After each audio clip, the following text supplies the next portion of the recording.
महाराष्ट्र, वो भूमि जहां मराठा गौरव की गूंज, छत्रपति शिवाजी की वीरता और मुंबई की चकाचौंध एक साथ सांस लेती है। अब यह भूमि एक ऐसे विवाद के चक्रव्यूह में फंस गई है जो न केवल इसकी सांस्कृतिक पहचान को चुनौती दे रहा है बल्कि पूरे देश को झकझोर रहा है।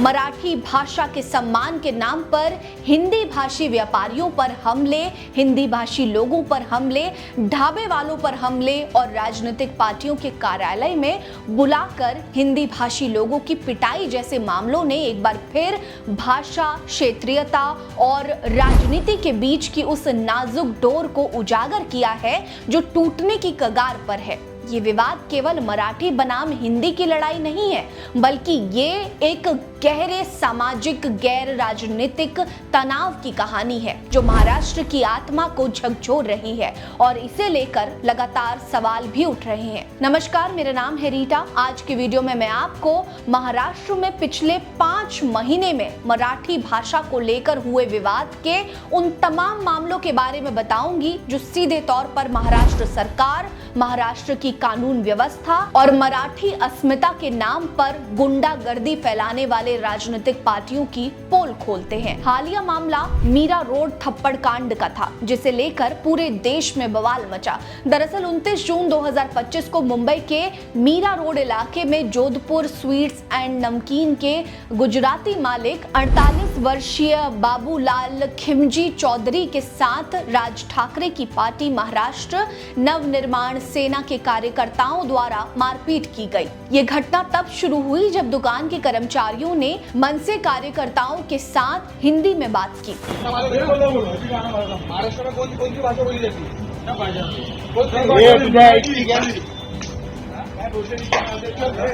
कार्यकर्ताओं ने दुकानदार से पूछा कि महाराष्ट्र में कौन सी भाषा बोली जाती है, जिसके जवाब में चौधरी ने कहा कि सभी भाषाएं बोली जाती हैं। उनके इस जवाब से नाराज होकर कार्यकर्ताओं ने बाबूलाल खिमजी चौधरी को लगातार कई थप्पड़ मारे और उनके साथ दुर्व्यवहार किया। इस घटना का वीडियो सोशल मीडिया पर बड़ी तेजी से वायरल हो गया, जिसमें देखा गया कि राज ठाकरे की पार्टी के कार्यकर्ता चौधरी को मराठी बोलने के लिए मजबूर कर रहे थे और जब उन्होंने ऐसा नहीं किया तो उनकी पिटाई कर दी गई। पुलिस ने इस मामले में 7 मनसे कार्यकर्ताओं को हिरासत में लिया है और उनके खिलाफ हमला, आपराधिक धमकी और भाषा के आधार पर दुश्मनी को बढ़ावा देने के आरोप में प्राथमिकी दर्ज की है। हालांकि हिरासत में लिए गए कार्यकर्ताओं को कुछ घंटों बाद ही रिहा कर दिया गया, जिसे लेकर पुलिस की कार्रवाई पर भी सवाल उठे हैं। दूसरा मामला ठाणे से सामने आया। मीरा रोड का मामला अभी शांत भी नहीं हुआ था कि 3 जुलाई 2025 को शिवसेना उद्धव गुट के पूर्व सांसद राजन विचारे के ऑफिस से एक ऐसा मामला सामने आया जहां मराठी ना बोलने के कारण व्यापारियों को थप्पड़ मारे गए और उनसे माफी मंगवाई गई। इस घटना का वीडियो भी वायरल हुआ, जिसमें राजन विचारे व्यापारियों को मराठी में बात करने के लिए दबाव डालते नजर आए। हालांकि शिवसेना के नेता आदित्य ठाकरे ने इन आरोपों को खारिज करते हुए कहा कि ये घटना भाषा विवाद से संबंधित नहीं थी, बल्कि एक मोबाइल रिचार्ज को लेकर हुए झगड़े से जुड़ी हुई थी। लेकिन वीडियो में तो एक व्यक्ति की आवाज साफ सुनाई देती है जो कहता है कि मराठी में बोलो। तीसरा मामला मार्च 2025 में वर्सोवा में डी मार्ट कर्मचारी पर हुए हमले से जुड़ा हुआ है। मराठी माणसाची सॉरी इथे राहायचं ना तर मराठी शिकायचं, मराठी बोल, मी माफी मागतो, मराठी माणसाची माफी मागतोय बोल। दरअसल दैनिक सवेरा टाइम्स की रिपोर्ट के अनुसार मुंबई के वर्सोवा में एक डीमार्ट कर्मचारी को मराठी ना बोलने के कारण मनसे के कार्यकर्ताओं द्वारा पीटा गया। ये घटना तब हुई जब कुछ लोग कर्मचारी से मराठी में बात करने को कह रहे थे और उसने ऐसा नहीं किया। वीडियो वायरल हो गई और मनसे के कार्यकर्ताओं तक पहुंच गई। फिर क्या था, मनसे के कार्यकर्ता डीमार्ट पहुंच गए और डीमार्ट कर्मचारी की पिटाई कर डाली।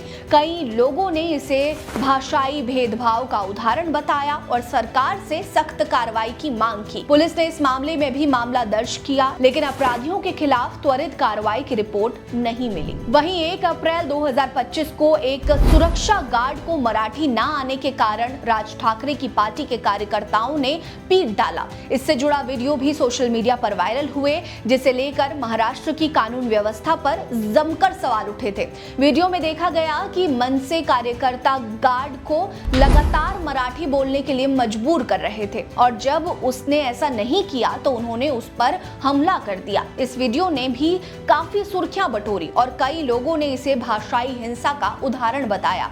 पुलिस ने इस मामले में भी मामला दर्ज किया, लेकिन अपराधियों के खिलाफ सख्त कार्रवाई की रिपोर्ट नहीं मिली। इसके अलावा फरवरी 2025 में Karnataka state road transport corporation के एक बस कंडक्टर को मराठी ना बोलने पर कुछ लोगों ने पीट दिया। यह घटना कर्नाटक के बेलगावी शहर में हुई। ये इलाका महाराष्ट्र के बॉर्डर से लगता है। इस पूरी घटना ने कर्नाटक और महाराष्ट्र के बीच अंतरराज्यीय विवाद का रूप ले लिया और दोनों राज्यों के बीच बस सेवाएं स्थगित कर दी गईं। पुलिस ने इस मामले में भी मामला दर्ज किया, लेकिन अपराधियों के खिलाफ त्वरित कार्रवाई की रिपोर्ट नहीं मिली। वहीं अप्रैल 2025 में ठाणे के डोंबिवली से एक और मामला सामने आया। एक मामले ने हर किसी को झकझोर कर रख दिया था।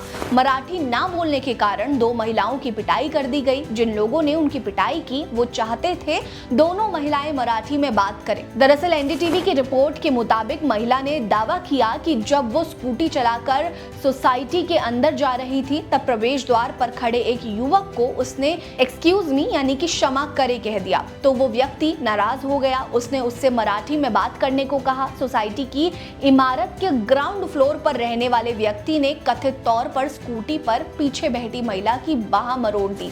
इसके बाद आरोपी के परिवार की 4-5 महिलाएं और 2 युवक इकट्ठा हुए और कथित तौर पर दोनों महिलाओं को पीटने लगे। ये सारे मामले अभी हाल के महीनों के ही हैं। ऐसे और भी तमाम मामले होंगे जो सामने नहीं आ पाए।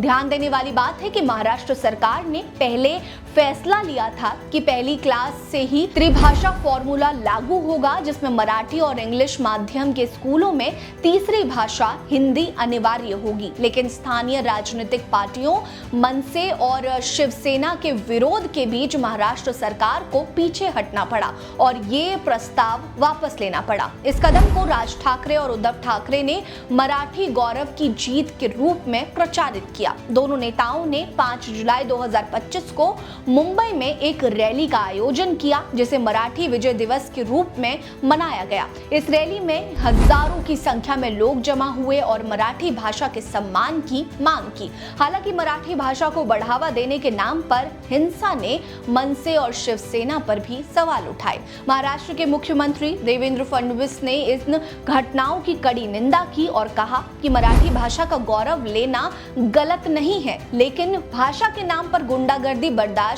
नहीं की जाएगी। उन्होंने ये भी टिप्पणी की कि कुछ लोग अंग्रेजी को स्वीकार करते हैं लेकिन हिंदी को लेकर विवाद पैदा करते हैं, जो एक तरह का पाखंड है।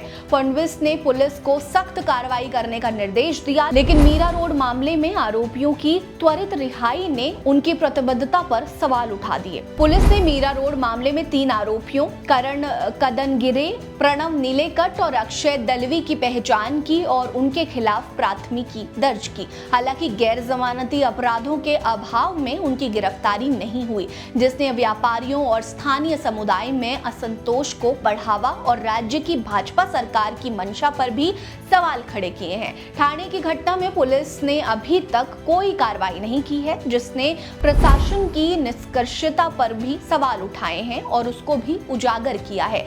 इन घटनाओं ने महाराष्ट्र में भाषा और क्षेत्रीय पहचान के मुद्दे को फिर से उजागर कर दिया है। मीरा रोड थप्पड़ कांड के बाद व्यापारियों ने विरोध में अपनी दुकानें बंद कर दी, जिससे सामाजिक तनाव और बढ़ गया। विशेष रूप से गुजराती और मारवाड़ी समुदाय के कई व्यापारियों ने कहा कि वे दशकों से महाराष्ट्र में रह रहे हैं और मराठी का सम्मान करते हैं, लेकिन हिंसा और जबरदस्ती स्वीकार्य नहीं की जाएगी। केंद्रीय मंत्री चिराग पासवान ने भी इस मुद्दे पर बयान दिया, जिसमें उन्होंने हिंदी भाषी लोगों पर हमले की निंदा की और इसे देश की एकता के लिए खतरा बताया। उन्होंने कहा कि भाषा का सम्मान होना चाहिए, लेकिन हिंसा किसी भी सूरत में जायज नहीं है। वहीं बीजेपी नेता नितेश राणे ने मनसे और शिवसेना की कार्रवाइयों पर भी सवाल उठाते हुए पूछा कि क्या बॉलीवुड हस्तियां जैसे जावेद अख्तर और आमिर खान मराठी बोलते हैं। आपको बता दें कि ये विवाद केवल भाषा तक सीमित नहीं है, ये क्षेत्रीयतावाद और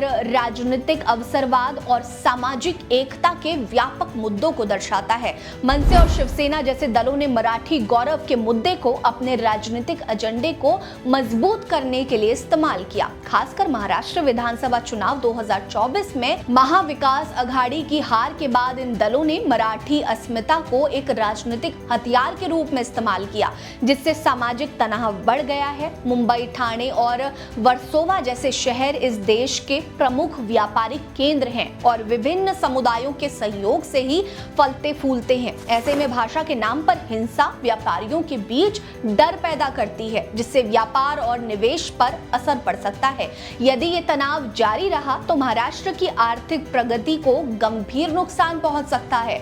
महाराष्ट्र में मराठी बनाम हिंदी का विवाद एक जटिल मुद्दा है, जो भाषा, संस्कृति और राजनीति के बीच की कड़ी को उजागर करता है। मराठी भाषा हो या कोई अन्य भाषा हो, सभी भाषाओं का सम्मान और संरक्षण महत्वपूर्ण है, लेकिन इसे हिंसा या जबरदस्ती के माध्यम से लागू करना न केवल गलत है, बल्कि ये देश की एकता और अखंडता के लिए भी हानिकारक है। सरकार को चाहिए कि वो ऐसी घटनाओं में शामिल लोगों के खिलाफ सख्त और त्वरित कार्रवाई करे, ताकि भविष्य में ऐसी घटनाओं को रोका जा सके। सरकार, राजनीतिक दल और समाज को मिलकर इस चुनौती से निपटने के लिए ठोस कदम उठाने चाहिए, ताकि महाराष्ट्र अपनी सांस्कृतिक विविधता और समावेशिता को बचा सके। वरना ये विवाद राज्य को और गहरे विभाजन की ओर ले जाएगा, जो न केवल महाराष्ट्र बल्कि पूरे देश के लिए हानिकारक साबित हो सकता है। मराठी और हिंदी विवाद पर आपकी क्या राय है, हमें कमेंट सेक्शन में जरूर बताएं। साथ ही वीडियो को लाइक करें, चैनल को सब्सक्राइब करें, बने रहिए हमारे साथ। नमस्कार।